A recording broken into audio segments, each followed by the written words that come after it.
जय गुरु जी। शुक्राना गुरु जी। संगत जी, आप लोग सभी हमारे चैनल को सब्सक्राइब कीजिए, बेल आइकन को प्रेस कीजिए ताकि हमारी न्यू लेटेस्ट वीडियो की जानकारी आपको सबसे पहले प्राप्त हो। संगत जी, आज का सत्संग एक यूपी में रहने वाली आंटी जी का है। उनका सेकंड सत्संग है। वो सत्संग काफ़ी प्यारा है। किस तरह गुरु जी ने उनकी बेटी को लाइफ ब्लेस करी, किस तरह गुरु जी ने उनको संभाला और किस तरह आने वाले सभी संकटों से गुरु जी ने उनको मुक्ति दिलाई। गुरु जी का मन, गुरु जी की प्लानिंग तो सबको पता है, उनके अनुसार ही चलती है। हम तो बस अनुमान लगा देते हैं, बेसब्रा मन कर लेते हैं और गुरु जी को अनाप शनाप बातें कहने लग जाते हैं। संगत जी, हमें गुरु जी को ऐसे शब्द बिल्कुल नहीं कहने चाहिए, क्योंकि संगत जी, गुरु जी को भी बुरा लगता है। क्योंकि गुरु जी जब हमारे लिए अच्छी प्लानिंग कर रहे होते हैं और बीच में हम बार बार कुछ ना कुछ सोचते रहते हैं, क्योंकि गुरु जी हमारे मन की हर बात को जानते हैं। गुरु जी अंतर्यामी हैं, महाशिव हैं गुरु जी। और गुरु जी का शुक्राना करने का मतलब होता है संगत जी, संगत के साथ अपना सत्संग शेयर करना। जितने ज़्यादा आप सत्संग शेयर करोगे ना, उतने ज़्यादा आपको गुरु जी की ब्लेसिंग मिलेगी, उतनी ज़्यादा आपको तरक्की मिलेगी, उतने ज़्यादा गुरु जी आपसे जुड़ते चले जाओगे और आप गुरु जी से जुड़ते चले जाओगे। और ये कभी भी मन में नहीं लाना चाहिए कि हम गुरु जी के पास गए। गुरु जी जिसे चाहेंगे उसे ही बुलाएंगे, वरना कोई अपनी मर्जी से नहीं जा सकता। तो आज का सत्संग हम शुरू करते हैं। आज का सत्संग बहुत ही प्यारा सत्संग है, तो शुरू करते हैं। ओम नमः शिवाय, शिव जी सदा सहाय। ओम नमः शिवाय, गुरु जी सदा सहाय।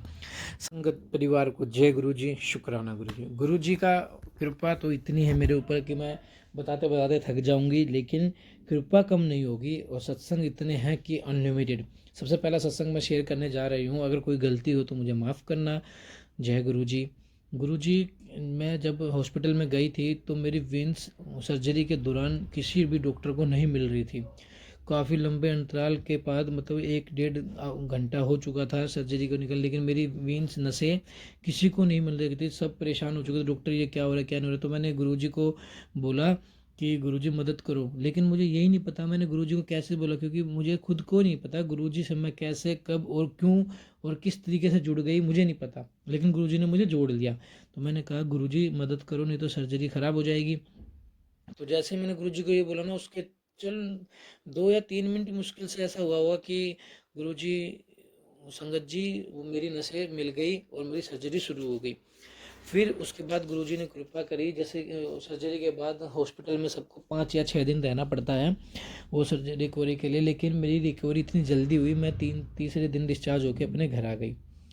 फिर जैसे लोगों को कहते हैं कि घर में जैसे खाना पीना करते हैं तो 3 से 4 महीने लगते हैं, लेकिन गुरुजी ने ऐसी कृपा करी, मैं 1 महीने में ही नॉर्मल अपनी रूटीन पे आ गई। अपना घर का काम वगैरह, बच्चों को स्कूल भेजना, टिफ़िन वगैरह, लंच वगैरह, अपने अंकल का लंच टिफ़िन वगैरह तैयार करना, तो बहुत आराम से मेरी रिकवरी हुई।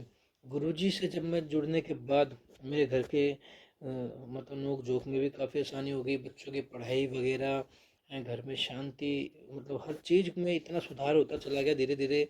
संगत जी, मैं शब्दों में तो बता ही नहीं सकती कि गुरुजी की कृपा कितनी है।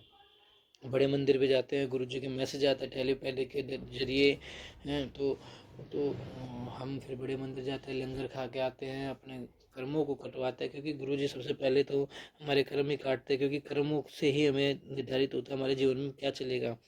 ये हाथों की रेखाएं वगैरह है, गुरुजी तो साफ कहते हैं कि ये जितने भी ज्योतिष एस्ट्रोलॉजर वगैरह हैं, ये सब पाखंडी हैं। इनके पास जाके अपना टाइम वेस्ट मत किया करो और ना ही बहम चिपड़ो। अपने कर्म चंगे रखो तो परमात्मा पे विश्वास करो, और तो गुरु जी के साथ जुड़े रहो। गुरु जी हर उस राह को खोज देते हैं जो हमारी कल्पना में भी नहीं होती है, जो हमारे लिए अच्छी होती है। अब मेरे पति के इतने काम नहीं बन रहे थे, वो धीरे धीरे सारे काम चलने लग गए। मतलब मेरे घर का वातावरण एक ऐसे वातावरण में परिवर्तित हो गया जिसकी हमें कल्पना भी नहीं थी है। और एक सत्संग ऐसा है, मैंने एक घर लिया था हाल ही में। वो घर किसी को भी रेंट पे नहीं जा रहा था, उस घर को लिए पूरा 1 साल हो गया था। तो वो घर रेंट पे नहीं चढ़ पा रहा था, बिल्कुल भी रेंट पे नहीं चढ़ पा रहा। संगत जी, मैं परेशान हो गई थी। मैंने रेंट भी बहुत कम रखा था, लेकिन कोई भी आता कुछ ना कुछ एक्सक्यूज़ बता के, कुछ ना कुछ बहाने बना बुन के चला जाता था। वो घर को रेंट पे ही नहीं लेता था। तो मैं परेशान हो गई कि गुरुजी ऐसे कैसे होगा, रेंट पे घर चढ़ जाए तो कुछ घर के फाइनेंशियल कंडीशन थोड़ी और सुधरेगी। तो मैं गुरुजी से प्रेयर करने बैठ गई कि गुरुजी कैसे भी करो संभालो, क्योंकि घर को किराए रेंट पे देना बहुत ज़रूरी है। खाली घर वीरान हो जाता है, उसमें फिर पैसे लगने, पेंट में पैसा लगता है, फ्लोरिंग कराओ, कभी कुछ, तो खाली घर तो खंडर होने लग जाता है धीरे धीरे।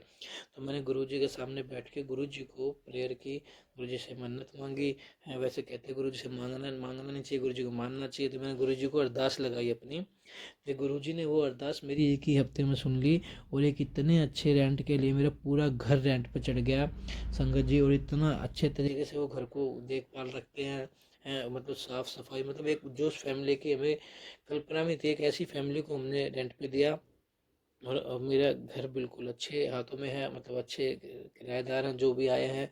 गुरुजी पे इतना विश्वास है मुझे कि गुरुजी जो भी करते हैं वो हमेशा हमारे लिए अच्छा करते हैं। और गुरुजी के बताए हुए रास्ते पे हम चलते रहेंगे तो हमें कभी भी हार का मुंह नहीं देखना पड़ेगा, हमेशा तरक्कियाँ मिलेंगी। जब से हम गुरुजी से जुड़े हैं तो हर दिन एक नए सत्संग होते हैं। गुरुजी मुझे डेली कबूतर के रूप में दर्शन देते हैं, कभी टेलीपैनिक के थ्रू मुझे संदेश देंगे, कभी कुछ। तो गुरुजी मतलब हमसे इस तरीके से जुड़े हुए हैं, सिर्फ चंद बोलने की जरूरत होती है, गुरुजी उसका रिप्लाई दे देते हैं। और इतना फास्ट रिप्लाई आज तक तो मैंने कहीं देखा नहीं, सुना नहीं, वो सिर्फ गुरुजी के दरबार में ही है। जय गुरुजी, शुक्राना गुरुजी, गुरुजी का अनंतम अनंतम अनंतम अनंतम शुक्राना। जय गुरुजी।